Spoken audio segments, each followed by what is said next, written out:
Welcome back to this video. In today's video, I will show you on how to enable safe login details in TikTok account. So let's see.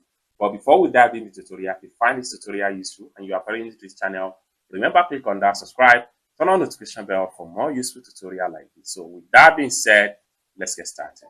So the very first thing you want to do is to open up your TikTok account. So I'm going to click on here to open my TikTok app. Having opened up your TikTok app, next thing you need to do is to simply click on your profile icon from the bottom right here to open up like so. Next thing you need to do is to click on this three dots from the top.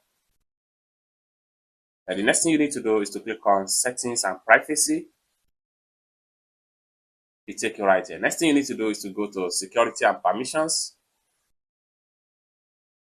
Open up like so. Next thing you need to do is to make sure you enable this button.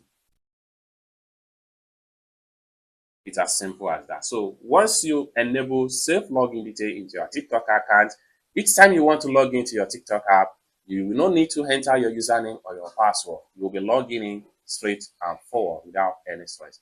It's as simple as that. I hope you really got value for this video. If you find this video useful, give this video a big like, and also remember to subscribe to the channel for more useful tutorial like this. Thank you so much for watching, and I hope to see you in my next video.